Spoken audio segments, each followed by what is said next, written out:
welcome back to Guru Vlog. අද අපි මේ හරියටම සිකුරාදා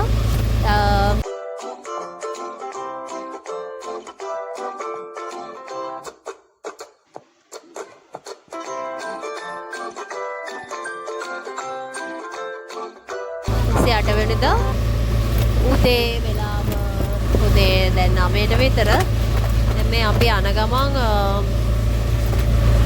BMS එක පැත්තට ඉතින් මේ අත්‍යවශ්‍ය රාජකාරියකට යන්නේ මේ යන ගමන් මේ බලන්නකො පාර දෙපැත්ත මම දැක්ක දේවල් දියවන්නාව හරිය එහෙම ජොගින් පාක් එක පවා යට වෙලා තිබුණා. ඉතින් මට හිතුණා පොඩි vlogs ටිකක් ගන්න ඕනේ කියලා මේක හරිම unusual තත්ත්වයක්. ඇත්තටම හැමෝම පරිස්සමෙන් ගෙදර ඉන්න එක තමයි සුදුසුම. මොකද දැන් breaking news එකම එනවා වාහන Marine Drive එකේ ඊළඟට Gold Road එකේ මේ යද්දි පරිස්සමට යන්න ඒ පැත්තේ පුළුවන් තරම් avoid කරන්න කියලා පණිවිඩ ආවා. මොකද මේ වාහන හුලකට කෑලි වාහන කෑලි නෙමෙයි මොනවද වාහනවල අනම්මනම් කෑලි බෑලි හුලකට ගහගෙන එනවා. ඉතින් ඒවෙන් අනතුරු වෙන්න පුළුවන්. ඒ නිසා මේ හැමෝටම පරිස්සමෙන් ගෙවල් වලට වෙලා ඉන්න එක තමයි හොඳම. අත්‍යවශ්‍ය සේවා ඇරෙන්න.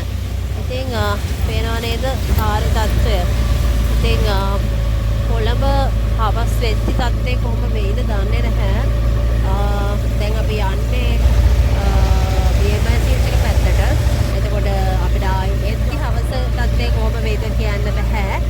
ඒත් අපි ඉතින් ඩියුටි එක කරන්න යනවා. ඉතින් මේ බලමු ඉතින් හවසට අප්ඩේට් එකක් ගේන්න. මේ උදේ වෙලාව හරියටම 9:00යි. තලවතකොට පව් කරගෙන මම මේ පාර්ලිමේන්තු රෝඩ් එකේ දැන් මේ BMS එක පැත්තට යන ගමන් ඉතින් ගස් ටිකක් කඩන් වැටලා තිබුණ තැන් වල ඒත් ඒවයි පාරට නම් බාධාවක් තිබෙන්නේ නැහැ. මේ ඒ කියන්නේ මම මේ කියන්නේ සාමාන්‍යයෙන් කොට්ටාවේ ඉඳන් එනකොට තලවතකොට හරහා මේ පැත්තෙන් එනකොට රෝඩ් එක කිසි අවුලක් නැහැ කියන්න.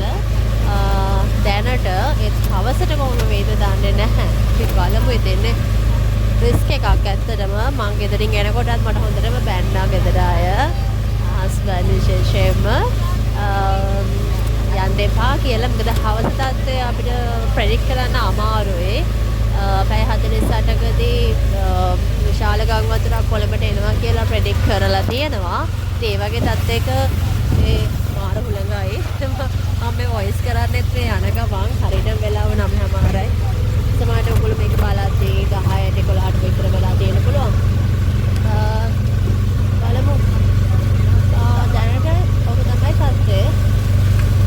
ඉතින් අපි මං හවසට ආයේ අප්ඩේට් එකක් ගේන්නම් අපිට මොකද උනේ කියලා. අපි හිර වෙයිද දන්නේ නැහැ.